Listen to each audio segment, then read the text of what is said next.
Hi, this is Sherry Fowler, and today we're talking about an essay and how to make a really nice introductory paragraph. Okay, we're looking at a model here of Anna Rossetti's Gilgamesh essay. Most of you have it in your packet, but I want to focus on the introduction. Now let's look at her introduction. We need our title here. It should be an original title, something that you come up with on your own, not the title of the story or the poem. Then you center that, and then you come down. You double space it all. Don't add any extra spaces here or an extra space here. Just the whole thing should be double spaced. Come down, tab, which is 5 spaces on the ruler, which would be right here. And then you begin with some background information about the time period, about the piece of literature, about the author if you have an author. With Gilgamesh we don't, because it's such an old piece of literature. But we certainly can talk about what life was like back in ancient Mesopotamia, the issues that people dealt with. We can also talk about the idea of the hero and the hero's quest, and how Gilgamesh grows from being a young, impetuous king to being an older, more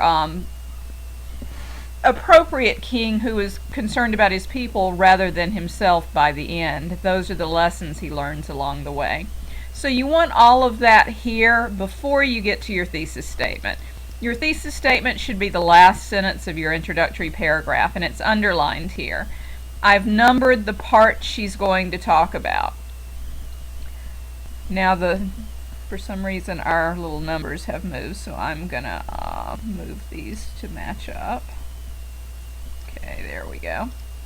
So the first lesson he learns is the folly of arrogance, then the responsibility of power, and then lastly the acceptance of his own mortality. So whatever order you list things in your introduction should be the same order that you present them in your paper. So the first one we have is that he is arrogant. See how this matches up? Folly of arrogance, and then the first topic sentence we have, which is going to be the first sentence of your first body paragraph, is also about the folly of arrogance. So if you have a good outline, you already know what you're writing about. That's why I encourage you to actually turn your outline into an essay. Everything's already organized for you, so you're not going to have that problem of going off task. So in your body paragraph, you're going to have that topic sentence that mentions your first thesis point, which is right here, the folly of arrogance. Then she's going to discuss the idea a little bit, and then go into her first quote, which is right here. And citation is here. Notice this has 16. That means that's on page 16. If you were writing on a poem, you would have line numbers. After each quote, you need to discuss it in your own words with at least 2 sentences before you move on to another quote. Now, a paragraph should be about half a page is a good length for a paragraph. If you have 2 quotes with 2 of your own sentences discussing it, then that should be plenty to fill up at least a half a page. And you should always end your paragraph with a concluding thought, which is the thought that summarizes what you've discussed in that paragraph. And she has that here with her last discussion. Now she only has 1 sentence here, but I want you guys to have 2 sentences after each quote. And if the last quote you have is going to be near the end of the paragraph, make sure that discussion includes a concluding thought, which will conclude your ideas for that paragraph.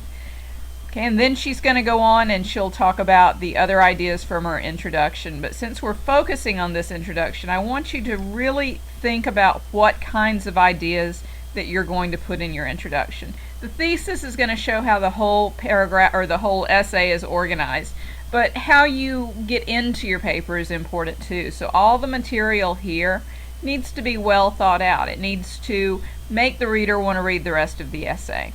And it tends to go from general information to specific information. General being what life was like back in the time the piece of literature was written, what kinds of issues the story deals with, and then specific being actually the thesis statement itself. So I hope you go off and write very good introductory paragraphs and very good essays. Thank you.